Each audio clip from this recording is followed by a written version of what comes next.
Ravi sir నమస్కారం sir. నమస్తే అండి. Ravi sir, mood of the nation is Modi 3.0 అనేది ఇప్పుడు లేటెస్ట్ సర్వేలు అన్నీ చెప్తున్నాయి సార్. బట్ రోజుకొక సర్వే వస్తుంది, రోజుకో సర్వే రోజుకొక రిపోర్ట్ అనేది ఇస్తుంది. రాష్ట్రాల వారీగా కూడా చూసుకున్నప్పటికీ డిఫరెంట్ వర్షన్స్ అనేది ఉన్నాయి సార్. ఏది ఇది కరెక్ట్, ఇదే పబ్లిక్ పల్స్, ఇదే పబ్లిక్ సర్వే చెప్తోంది అనేది దేని మీద కాన్ఫిడెంట్గా చెప్పొచ్చు సార్? అంటే ఒకటి కదా, ఈ సర్వేలన్నింటిలో మీరు కామన్ ఫ్యాక్టర్ మోదీకి సంబంధించి ఏం తేడా లేదు. అసలు మీరు ఈ సర్వేలు అంటే ఇండియా టుడే, టైమ్స్ నవ్వు ఇట్లాంటివి పేర్లు అక్కడ పక్కన పెట్టి జన్మత్ అనేక రకాలు, వీటన్నిటిలో మోడీ ఈజ్ కాన్స్టెంట్. రాష్ట్రాల్లో మటుకు వైసీపీ, టీడీపీ నెంబర్లు మారుతున్నాయి, కొంచెము రాష్ట్రాల్లో కొద్దిగా మారుతుంది. వీళ్ళందరూ ఎందుకంటే మాస్టర్ మార్కెట్ అడ్వైజర్ ప్రశాంత్ కిషోరే స్వయంగా ప్రకటించేసాడు. ఇంకా మోదీకి చాలా అనుకూలతలు ఉన్నాయి. రామ మందిరం మీద అంతా అయిన తర్వాత ఆయన ఒక లెక్క చెప్పాడు, సౌత్ ఈస్ట్ బీజేపీకి అనుకూలంగా లేవు, నార్త్ వెస్ట్ బీజేపీకి అనుకూలంగా ఉన్నాయి. ఎక్కువ సీట్లు నార్త్లో ఉన్నాయి, అలాగే వెస్ట్లో కూడా ఉన్నాయి. కాబట్టి అల్టిమేట్గా BJP Modi is going to hattrick form government అని, హ్యాట్రిక్ గవర్నమెంట్ ఫామ్ చేస్తాడని ప్రశాంత్ కిషోర్ రకరకాల లాజిక్లు తీసుకొని అటు తిప్పి చెప్పడానికి ట్రై చేస్తున్నాడు. ఏ బిగ్ థర్స్ట్ అనమాట, ఒక big attempt is made by national media పర్టికులర్గా. అడిగే వాటిలో కూడా అది రెండోది లేదా, అసలు సెకండ్ సైడ్ ఏం జరగదా అంటే ఆ ప్రశ్నకు వాళ్ళ దగ్గర ఏమి ఉండదు. ఎనీవే, మీడియా మోడీ అనే ఈక్వేషన్ చాలా రోజులుగా ఉంది కాబట్టి దాన్ని అలా పక్కన పెట్టి మనము రాష్ట్రాలకు వస్తే, ముఖ్యంగా ఆంధ్రప్రదేశ్ విషయంలో ఒక కాంట్రాస్ట్ పిక్చర్ కనిపిస్తుంది, పూర్తిగా పరస్పర విరుద్ధమైన చిత్రణ. అవును. సో అది మీడియా కూడా హైలైట్ చేస్తుంది. ఇది చివరికి ఎలా అయిందంటే, నేను ఎక్కడో చెప్పాను, అంతకుముందు నా వార్తలు నా ఇష్టం అన్నట్టే, నా సర్వే నా ఇష్టం అన్నట్టుగా, ఎవరికి అనుకూలమైన సర్వే వాళ్ళు దాన్ని సెలబ్రేట్ చేసుకోండి, నా పండుగ నా ఇష్టం అన్నట్టు.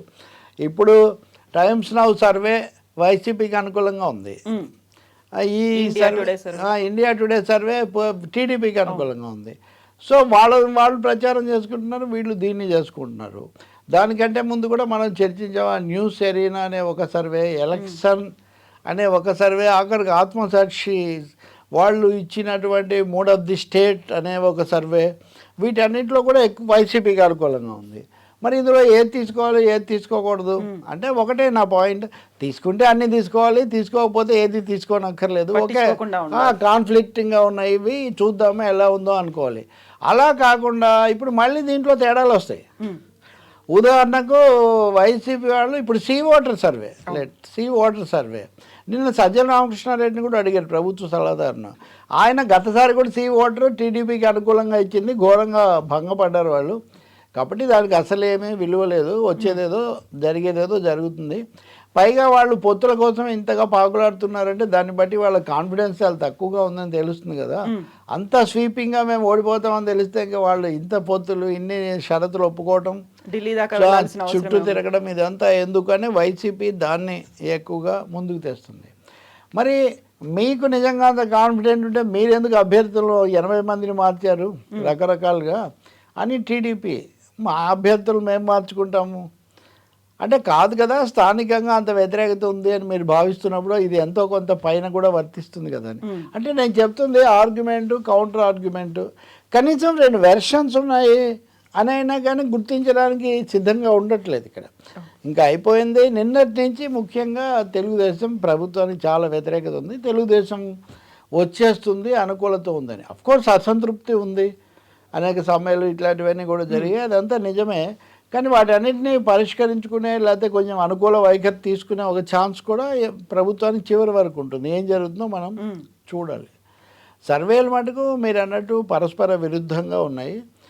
పోనీ స్థానిక సంస్థలు కాదు నేషనల్ తీసుకుందామంటే మరి న్యూస్ అది టైమ్స్ నౌ కానీ ఇండియా టుడే కానీ రెండు ఒక ప్రామినెంట్ పేరున్న ప్రముఖ సంస్థలే కదా జాతీయ స్థాయిలో, అవే పూర్తి తేడా ఇస్తున్నాయి చిత్రం. ఇంతకుముందు అన్నీ జగన్కి ఇచ్చాయి ఎక్కువ భాగం పార్లమెంట్ సీట్లు, అది ఇంకా అలాగే కొనసాగుతున్నట్టు కనిపిస్తుంది ఆ సర్వే. సో గతంలో కూడా మనం బోల్డ్ అన్ని సర్వేలను చూసాం, ఈవెన్ రీసెంట్గా జరిగిన తెలంగాణ అసెంబ్లీ ఎన్నికల్లో కూడా ఇలాంటి సర్వేలు అనేవి చూసాం. ఏది రిఫ్లెక్ట్ చేస్తోంది సార్? ఎందుకని ఆ పబ్లిక్ పర్సన్ ఇవన్నీ పట్టుకోలేకపోతున్నాయి? ఎందుకు ఇంత డిఫరెంట్ వర్షన్స్ అనేవి కనిపిస్తున్నాయి? అంటే ఇవన్నీ స్పాన్సర్డ్, మోటివేటెడ్. మన ఇద్దరము తెలంగాణ ఎన్నికలప్పుడు చాలా చర్చించాం కదా, ఒక సంస్థ అయితే పోస్ట్ పోల్ అని ఎన్నికలు అయిన తర్వాత కూడా వాళ్ళు ఒక సర్వే అని పెట్టి అందులో బీఆర్ఎస్కు స్కోప్ ఉంటుందని చెప్తూ వచ్చారు. తీరా చూస్తే ఫలితాలు ఎక్కడ లేదు. అలాంటి టైట్ కాంటెస్ట్ లేదంటే టైట్ కాంటెస్ట్ ఉంది. కాంగ్రెస్ పరిమితంగానే గెలిచింది. ఇంకొన్ని చోట్ల కొంత తేడాలు తీసుకుంటే వేరుగా ఉండేది. ఇప్పుడు వైసీపీ కూడా కొంతవరకు అంగీకరిస్తుంది అభ్యర్థులను మార్చడము, లేదా గెలవలేని వాళ్ళు లేదా వీళ్ళకంటే మెరుగైన అనేవాళ్ళు ఉంటే అనే కదా ఇంతమందిని మార్చారు. అంటే బీసీ కార్డు కోసం సోషల్ యాంగిల్లో కొంతమందిని మార్చుండొచ్చు, కానీ కొంతమందిని మటుకు లోకల్ యాంటీ ఇంకంబెన్సీ ఉందనే వాళ్ళు మారుస్తూ వచ్చారనేది ఎవరైనా ఒప్పుకుంటారు.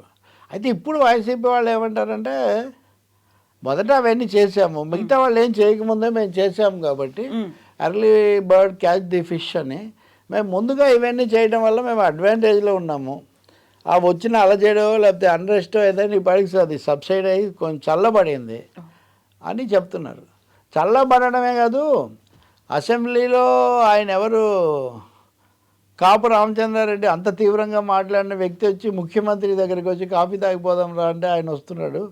కనీసం 3-4 వీళ్ళు వార్తలు ఇచ్చిన అసమ్మతివాదులు లేకపోతే అసంతృప్త ఎమ్మెల్యేలు కూడా వచ్చి ముఖ్యమంత్రిని కలుసుకున్నారు అసెంబ్లీలో. ఎప్పుడైతే తెలుగుదేశం జనసేన సీట్లు మళ్ళీ బీజేపీ కూడా రంగంలోకి రావటం ఇవన్నీ జరిగాయో, ఇంకా మనం తెలుగుదేశంలోకి పోయినా మనకు వచ్చేది ఏం లేదని వీళ్ళకు ఒక మెసేజ్ చాలా క్లియర్గా వచ్చింది. సర్వేల్లో కూడా వీళ్ళకి అనుకూలంగా కూడా కొన్ని సర్వేలు చెప్తున్న పరిస్థితుల్లో, పైగా ఢిల్లీలో బీజేపీ వస్తుందనే అంచనాలు ఒకవైపు, వీటన్నిటి రీత్యా జగన్తో ఉంటేనే మంచిదని వాళ్ళు వెనక్కి వస్తున్నారు. మా శిబిరంలో మా క్యాంపులో ఇదివరకు ఉన్నంత అశాంతి ఇప్పుడు లేదు. ఇది వైసీపీ వాళ్ళు వెలిబుచ్చే నమ్మకం. టీడీపీ క్యాంపులో అడిగితే వాళ్ళు ఏమంటారు, మేము వద్దంటున్నాము బీజేపీతో వెళ్ళటం వల్ల అటు ఆంధ్రప్రదేశ్కు అన్యాయం చేశారనే నింద మనం కూడా పాలు పంచుకోవాల్సి వస్తుంది. పైగా ఇప్పుడు గతసారి ప్రభుత్వంలో ఉన్నప్పుడు మనం ఏం చేసామనేవన్నీ చర్చకు వస్తాయి. ఇప్పుడు మీరే తిట్టారు కదా ఇవ్వలేదని, మీరు తిట్టిన వాళ్ళతో మీరే ఎలా కలుస్తారు కాంప్రమైజ్ అయ్యారు అనేది కూడా చెప్పాల్సి వస్తుంది. అసలు ఎజెండా మనం సృష్టించలేము అంటే లేదు, తప్పనిసరి వాళ్ళతో కలవకపోతే మనకు కుదరదు, రెండోది భద్రత ఉండదు అనే చంద్రబాబు ఒప్పించడానికి వాళ్ళకు ప్రయత్నం చేస్తున్నారని అంటారు. సో అవి సర్వేలు అనేవి ప్రజాభిప్రాయంతో చెప్పినవి అయితే, ఇప్పుడు నేను చెప్తున్న ఈ 2 వెర్షన్స్ ఆ పార్టీల వర్గాలు ఆ లోపల జరుగుతున్న మథనం అన్నమాట ఇదంతా. సో ఇప్పుడు ఈక్వేషన్స్ని మారుస్తున్నటువంటి స్ట్రాటజీలు ఉన్నాయి, ఆ తర్వాత పార్టీల మార్పులు అనేవి జరుగుతున్నాయి, అక్కడ క్యాండిడేట్స్ని కూడా మారుస్తున్నారు. వీటన్నిటినీ ఆ పట్టి చూపిస్తున్నాయి ఆ సర్వేలు. ఏ బేసిస్ మీద వాళ్ళు చేస్తున్నారు అనేది కూడా ఒక ఇంపార్టెంట్ ఇష్యూ అవుతుంది కదా సార్?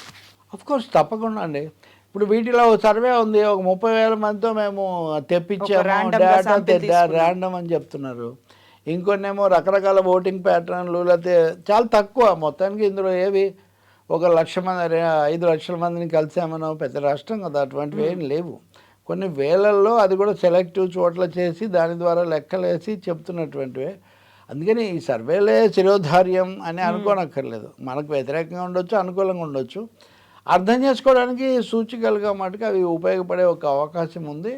రెండవది, ఇప్పుడు ప్రతి 15 రోజులకు ఒకసారి అలా చేస్తుంటారు కాబట్టి చంద్రబాబు నాయుడు ఢిల్లీ వెళ్ళి చర్చలు జరపడానికి ముందు జరిపిన సర్వే, ఆయన వెళ్ళి మాట్లాడి ఒక ఒప్పందం కుదుర్చుకున్నాక వచ్చే సర్వే, ఈరోజు జగన్ వైసీపీ వాళ్ళు అంటారు మా 4 సభలు పెట్టాము అనుకున్నాము, ఇప్పుడు 2 సభలు అయ్యాయి.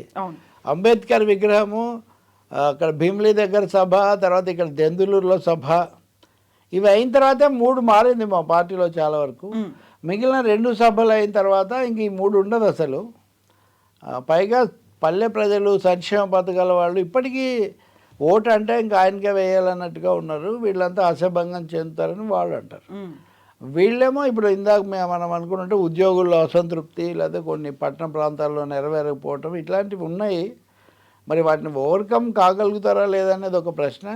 రెండోది, తెలుగుదేశం వాటిని ఎఫెక్టివ్గా వాడుకుంటున్నా, తెలుగుదేశం కానీ లేకపోతే బీజేపీ కానీ వాటిని చేసుకొని నేను రాగానే వాటి మీద చేస్తానని చెప్పడానికి వాళ్ళు సిద్ధంగా ఉన్నారా అనే ఒక ప్రశ్న కూడా ఉంది.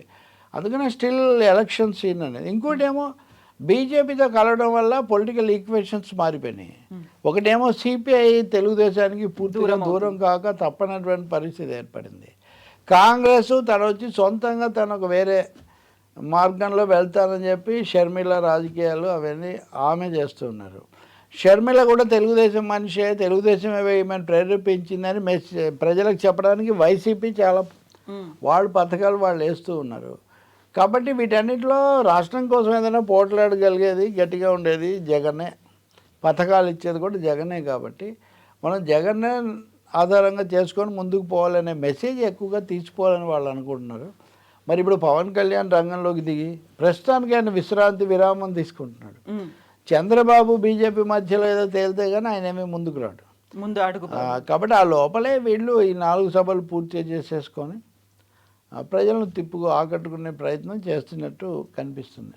ఇంకా సర్వేలు ఇప్పుడు అయినవి కాదు, ఇంకా చాలా ఎక్కువ సర్వేలు వస్తాయి. అప్పుడు మనం మళ్ళీ వాటి షెడ్యూల్ వచ్చాక వస్తుంది. ఇప్పుడు వచ్చినవన్నీ కూడా కొంచెం మనం వాటిని విమర్శనాత్మకంగాను ఒక విధంగా ప్రశ్నించే విధంగా తీసుకోవాల్సిందే. దేనికి మనం 100కి 100 మార్కులు ఇచ్చి అంటే మన ఆలోచన బట్టి మనం ఇలా అనుకుంటున్నాం కాబట్టి ఇది బాగున్నట్టుంది, లేకపోతే ఈ పార్టీకి మనం అనుకూలంగా కాబట్టి ఇది బాగున్నట్టుంది, అలా అనుకోవడం వల్ల ఉపయోగం. నచ్చిన ఫిగర్స్ ఉన్నాయి, అవన్నీ అది సరైన మార్గం ఇవ్వదు మనకు. Yes sir, thank you sir.